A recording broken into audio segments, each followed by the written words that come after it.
Connaissez-vous l'histoire de Carol, la Canadienne de 37 ans? Non? Alors, laissez-moi vous expliquer ce qui lui est arrivé, ça remonte en 2001. Carol est une Canadienne de 37 ans vivant en Colombie-Britannique à Vancouver. Elle est illustratrice de romans et de bandes dessinées dans une maison d'édition. Elle vit un peu seule mais a un copain lointain qu'elle voit de temps en temps, mais juste pour quelques sorties, quelques soirées ou quelques nuits torrides.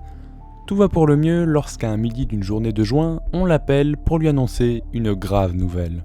Je vais vous replacer le contexte familial de Carol. Elle vivait de base dans un petit village près de Prince George, dans une maison légèrement éloignée des autres. Elle est née dans une famille bourgeoise et a 2 sœurs, Jane et Ashley, et un frère, Dave. Malheureusement, Ashley est décédée récemment d'un accident de voiture. Ses parents d'ailleurs sont les directeurs généraux d'une grande entreprise riche d'exploitation forestière. Donc voilà, ils habitaient une grande maison de riches, un peu à l'écart du centre du village. Le père de Carol est décédé il y a presque 4 ans d'un cancer du poumon et sa mère vivait donc toute seule, mais toujours avec son petit chat fidèle. Mais Carol s'en fichait un peu car elle essayait d'oublier sa famille parce qu'elle avait fugué à l'adolescence, car elle voulait devenir dessinatrice et ses parents voulaient qu'elle soit ingénieure. Mais ce midi-là, alors qu'elle mangeait un bon jambon fromage mayo des familles, elle a appris que sa mère était tombée dans un état grave à cause de démence et qu'elle avait besoin de soutien chez elle pour l'aider à bouger, faire à manger, faire ses besoins, la laver, etc. Même si elle était clouée à son lit presque toute la journée. Sa mère a donc demandé à ses 2 filles et à son fils de venir chez elle jusqu'à sa mort qui ne devrait pas tarder. Carol y a réfléchi toute la journée. Elle était prise de remords car elle n'avait pas été là pour son père mort et ne voulait pas faire la même à sa mère. Elle a hésité longuement, mais elle allait refuser jusqu'au moment où Jane l'a appelée au téléphone, lui suppliant d'y aller au moins avec son frère, car elle ne savait pas y aller car elle allait bientôt accoucher. Jane l'a convaincue et elle a préparé ses affaires pour partir chez sa mère 2 jours plus tard. Après avoir pris le train et un bus, elle se rend enfin à son village natal où elle n'a plus vu Dave et sa mère Aglaé depuis bien longtemps. Celle-ci est allongée dans un lit et ne sait bouger que légèrement son corps, mais en néanmoins toujours conscience. Carol rencontre Dave et lui demande si sa mère va bien. Il lui répond qu'elle n'est pas vraiment en forme et qu'elle va sûrement mourir dans les prochains mois, mais qu'on peut tout de même s'occuper d'elle et l'aider à mieux passer ce cap. Il lui a dit aussi qu'il avait déjà changé sa couche et qu'il l'avait déjà nourrie. On pouvait déplacer Aglaé jusqu'à la table à manger grâce à un fauteuil roulant. Même s'il y avait une ambiance macabre, Carol s'efforçait de s'occuper de sa mère. Pour passer le temps, Carol allait s'amuser dans le seul magasin de vêtements et dans la seule épicerie du coin. Tout se passait à peu près bien jusqu'à ce que la nuit tombe. Carol avait une chambre indépendante, mais Dave avait une maison proche, donc il partait chaque soir rentrer chez lui et il avait dit à Carol de l'appeler si un problème venait à apparaître. Il y avait un escalier qui menait à l'atelier et à l'entrepôt au sous-sol. 2 escaliers reliaient l'étage avec des chambres, des salles de bain et une salle de jeu. Toutes les pièces étaient reliées au couloir, qui formait une sorte de U allongée avec, aux extrémités du coup, les escaliers menant au rez-de-chaussée. Toutes les chambres avaient un balcon. Et la chambre à Carol, elle, était située au milieu du U, avec la salle de jeu et une des salles de bain de chaque côté. Carol dormait tranquillement depuis quelques heures, mais elle se réveilla en pleine nuit pour aller boire un verre d'eau. Elle sortit, mais quelque chose la perturba avant qu'elle ne descende les escaliers. Des bruits de pas venant du rez-de-chaussée. Elle descendit donc les escaliers, prudemment, mais finalement il n'y avait rien. Mais quelques instants plus tard, les bruits de pas ont recommencé, mais cette fois-ci venant du sous-sol. Elle écouta quelques instants en se disant que c'était sûrement le chat de sa grand-mère. Elle se dirigea vers la cuisine pour se servir un grand verre d'eau. Après, elle partit remonter dans sa chambre, mais entendit soudainement une voix. « Toi aussi tu l'entends ?» Ça l'a surprise, mais c'était Aglaé qui n'était pas encore endormie et qui lui parlait. « C'est sûrement ton chat, ne t'inquiète pas. » « Missy est morte il y a 2 ans, Carol. » Elle fixa la porte du sous-sol toujours en entendant ces bruits de pas, mais préféra remonter dans sa chambre et se rendormir. Carol se réveilla vers 10h pour changer Aglaé et attendre l'arrivée de son frère, mais celui-ci ne venait pas. Alors Carol décida d'aller sur le balcon de sa chambre qui était en face de la route menant à la maison pour prendre l'air.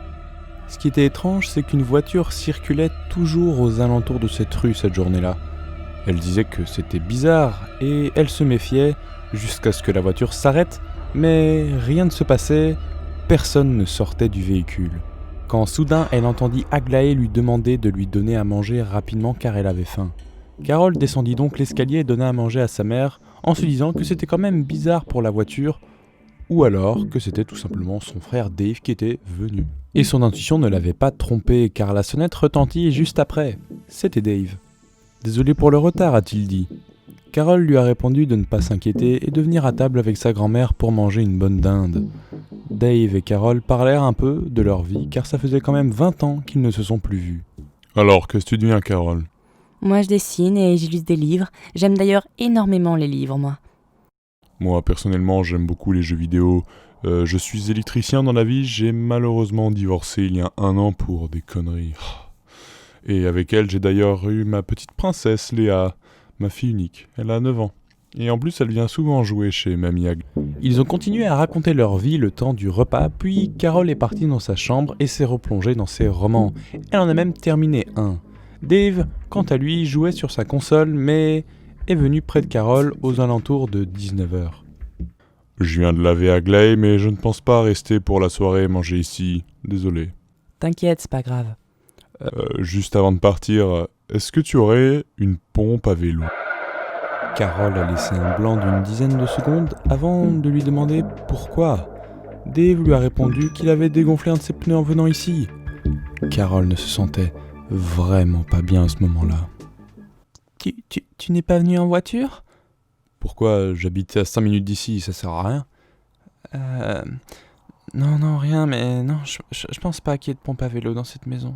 Dave repartit donc, et la soirée de Carol continua normalement. Elle a fait à manger pour elle et sa mère, et ensuite elle est partie se laver, puis dormir. Cette nuit-là, elle avait un peu de mal à dormir à cause d'hier, donc elle lisait un roman policier jusqu'à ce qu'elle entende des bruits venant de la cuisine. Elle est sortie de sa chambre, curieuse pour voir ce qu'il se passait. Normalement, c'est impossible qu'Aglaé puisse se faire à manger, sachant qu'elle a déjà du mal à manger. Alors, Carol s'approche de l'escalier et tend l'oreille pour savoir ce qu'il se passe. Et là, elle entend le bruit de casseroles se poser sur des plaques ou se faire remplir d'eau. Des bruits de couverts et d'assiettes, et des bruits comme si le robinet s'ouvrait. Elle a décidé de ne pas faire de bruit et s'est dirigée vers le lit de sa mère. Mais là, elle la voit. Cependant, les bruits de la cuisine ont continué. Elle s'est alors approchée tout doucement, mais quand elle était contre le mur tout près du porche pour passer dans l'autre pièce, les bruits se sont arrêtés. Et quand Carol a vite jeté un coup d'œil, il n'y avait rien, excepté une casserole remplie d'eau dans l'évier. Bizarre, car elle avait fait de la vaisselle avant de partir dormir. Tout à coup, la télé se mit en marche dans le salon avec un bruit fort. Carol, surprise, en tomba même par terre. Elle commença réellement à avoir peur. Elle entend aussi des bruits de caoutchouc, comme si quelqu'un s'asseyait dans le fauteuil. Mais quelques dizaines de secondes plus tard, plus rien. Le bruit s'était arrêté. Elle remontait dans sa chambre en montant l'escalier, quand soudain elle entendit l'autre escalier menant à l'étage faire de très légers bruits, comme si quelqu'un montait à petits pas. Cela effrayait Carol, car le couloir était en U allongé avec un escalier à chaque extrémité, et donc elle pouvait peut-être tomber face à face avec peut-être un inconnu. Alors, arrivée au bout de l'escalier, elle a crié « Sortez d'ici !» Le bruit de pas s'est arrêté. Mais aussitôt on entendit courir vite. Carol se jeta sur la porte à droite qui venait à elle. C'était les toilettes, et elle ferma la porte à clé.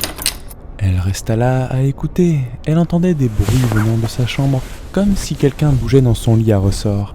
Elle était terrifiée, mais resta là à écouter. Elle se dit que c'était peut-être Dave qui était rentré, mais elle ne voulait pas tenter de risques inutiles.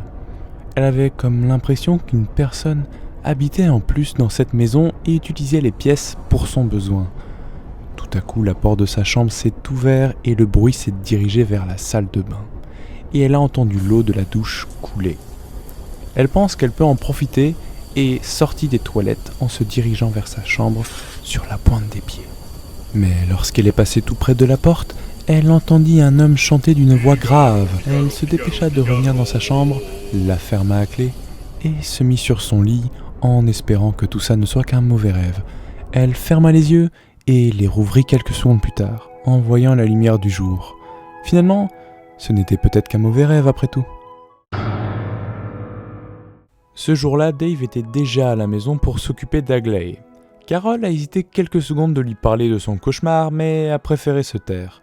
Pourtant, elle le trouvait si réel. Ils ont passé la matinée à se parler et Carol a proposé à Dave de faire un petit Monopoly dans l'après-midi et il a accepté. Et comme il l'avait dit, ils ont joué une partie à l'extérieur sur la terrasse pendant tout l'après-midi. D'ailleurs, la partie a tellement duré que l'heure du dîner approchait à grands pas. Finalement, c'est Dave qui a gagné et c'était alors l'heure de ranger le jeu. Il lui a dit de ranger le jeu pendant que lui allait préparer le repas. Mais pendant que Carol rangeait le jeu, un coup de vent a emporté un billet de 50 un peu plus loin sur le côté.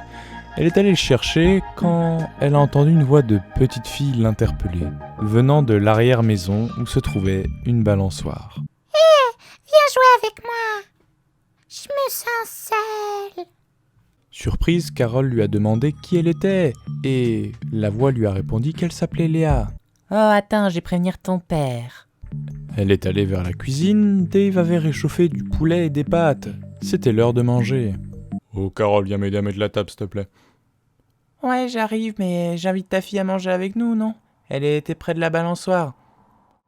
Carol, c'est pas ma semaine de garde, tu sais.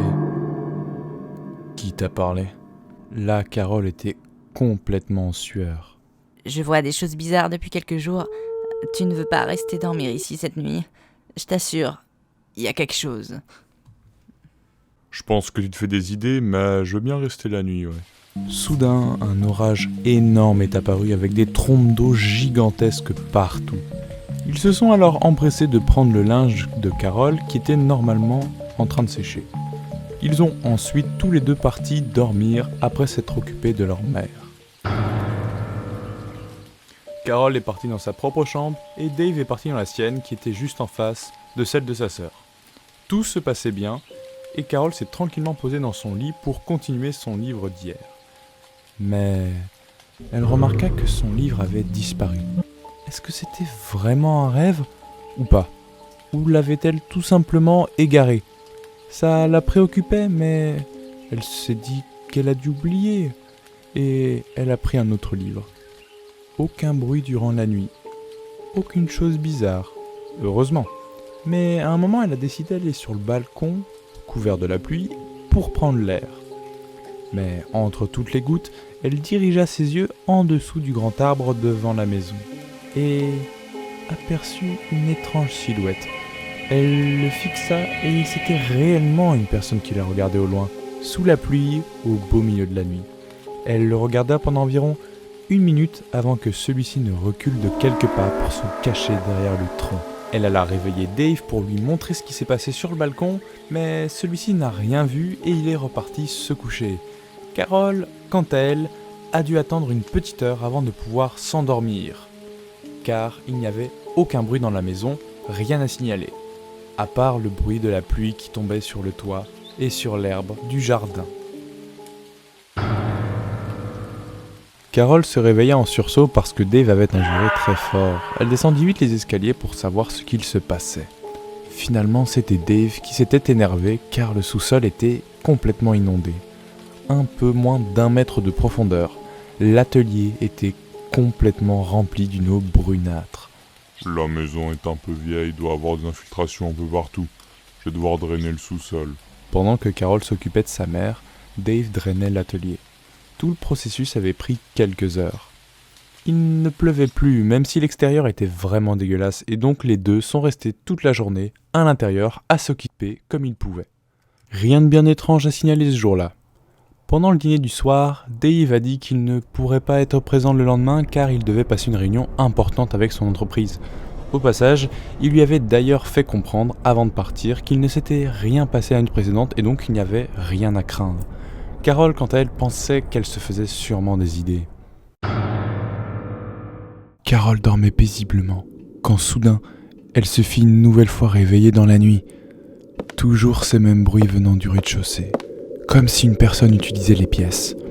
Elle ne s'en rendait pas préoccupée et essayait de se rendormir, mais les bruits se multipliaient et ça la terrifiait. Quand elle entendit des bruits de pas venant de l'escalier, elle partit rapidement fermer la porte de sa chambre. Encore une fois, les bruits se sont dirigés vers la salle de bain comme si quelqu'un se lavait dans la douche. Après plusieurs minutes de douche, il est revenu sur ses pas. Mais cette fois-ci, ça se dirigeait vers la chambre de Carole. Tout à coup, elle vit la poignée de porte se tourner petit à petit, mais bloquée car la porte était fermée. Elle a voulu appeler la police, mais elle avait oublié son téléphone dans la cuisine en mangeant le dîner. Elle se dit qu'elle rêvait et que ce n'était pas possible. Après plusieurs tentatives d'ouvrir la porte, tout s'arrêta. Les bruits des autres pièces ont continué à se faire entendre, comme la cuisine et le salon. Et Carole n'a pas pu dormir de toute la nuit, même si les bruits s'estompèrent quelques heures plus tard et s'arrêtèrent totalement au petit matin. Carole attendit quelques heures avant de sortir pour lui laisser une marge de sécurité. Elle descendit les escaliers pour retrouver sa mère. Elle était toute raide comme un arbre, mais elle avait les yeux grands ouverts. « Ça va, maman ?» Je l'ai vu cette nuit. Quoi ? Comment ça ? Normalement, je l'entends. Mais là, je l'ai vu aussi. Carole se mit à stresser et elle décida d'aller boire un verre d'eau dans la cuisine. Elle respira profondément pour se calmer, mais ce n'était que de courte durée, car elle s'est remise à stresser quand elle vit des traces de pas boueuses liquides sur le sol. Elle n'était pas sortie hier pourtant. Elle était certaine que quelqu'un était entré chez sa mère. Elle s'est occupée d'Aglaé, puis a décidé d'appeler la police. Elle s'est donc dirigée dans le salon pour prendre son téléphone, mais celui-ci avait disparu. Il fallait donc communiquer à la police oralement et conduire jusqu'à la gendarmerie. Elle était cependant très fatiguée, trop fatiguée pour conduire à cause de sa nuit blanche. Elle a donc décidé de faire une petite sieste avant pour se reposer et est donc partie dans sa chambre. Elle s'endormit rapidement et dormit longtemps, un peu trop longtemps même. Elle se réveilla aux alentours de 22h-23h. Elle avait dormi environ 9 heures. Une pluie d'intensité moyenne a commencé à apparaître au même moment en tombant sur le toit et autour de sa maison. Elle se dit « Merde, je dois aller à la gendarmerie, c'est vrai ». Elle sortit donc de sa chambre et descendit les escaliers en n'oubliant pas de prendre son sac à main où se trouvaient ses clés. Elle vit sa mère tenter de lui parler. « Tu l'entends ?» Elle tendit l'oreille et commença à entendre des bruits de flotte, comme si quelqu'un essayait de bouger dans l'eau. Ça venait toujours de l'atelier, dans le sous-sol. « Il va revenir, comme hier !» Terrifiée car les bruits s'approchaient de plus en plus, elle se précipita vers la porte d'entrée, mais celle-ci était fermée à clé, et Carole ne les avait pas. Alors elle essayait d'ouvrir la fenêtre, mais celle-ci, vieille et qui n'a plus été ouverte depuis longtemps, n'arrivait pas à s'ouvrir. Pendant ce temps, elle entendit des bruits de pas venir de l'escalier entre le sous-sol et le rez-de-chaussée. Des petits pas s'approchaient de plus en plus d'elle. Alors elle prit son courage à deux mains et sauta à travers la fenêtre en brisant la vitre. Elle se releva vite et courut vers sa voiture. Elle prit ses clés et démarra le plus vite possible. Carole jeta vite un regard à gauche, au niveau de la fenêtre cassée, et vit la même silhouette qu'elle avait vue quelques jours plus tôt la regarder. La silhouette ne bougeait pas, mais fixait juste Carole, avant de reculer de quelques pas. La voiture démarra enfin et elle partit vite à la gendarmerie qui était toujours ouverte. Elle expliqua aux policiers ce qui s'était passé et une équipe est partie sur place. Les policiers sont enfin revenus avec les résultats de leur inspection. Ils n'ont trouvé personne à l'intérieur à part Aglaé, mais ils ont trouvé aussi une fenêtre brisée. Mais le plus troublant a été la découverte d'une petite galerie souterraine creusée à la main qui commençait près d'un mur de la maison dans un endroit caché des regards et qui plongeait jusque dans le sous-sol, dans un petit coin caché. C'est donc pour ça que l'atelier a été inondé. Les policiers ont perquisitionné la maison de Carole et celle-ci a prévenu Dave. Finalement, Aglaé passera la fin de ses jours chez Dave tandis que Carol est repartie à Vancouver continuer son travail. La maison, quant à elle, sera vendue quelques années plus tard. Carol essaye chaque jour de ne plus penser à cette histoire, mais celle-ci l'horrifie plus que jamais. Voilà, je vous ai raconté l'expérience de Carol, j'espère qu'elle vous aura plu. Dites-moi en commentaire si vous voulez que j'en raconte d'autres. Sinon, likez cette vidéo si vous avez aimé et vous pouvez vous abonner si vous ne voulez rater aucune de mes prochaines vidéos. Quant à moi, je vous laisse, prenez soin de vous.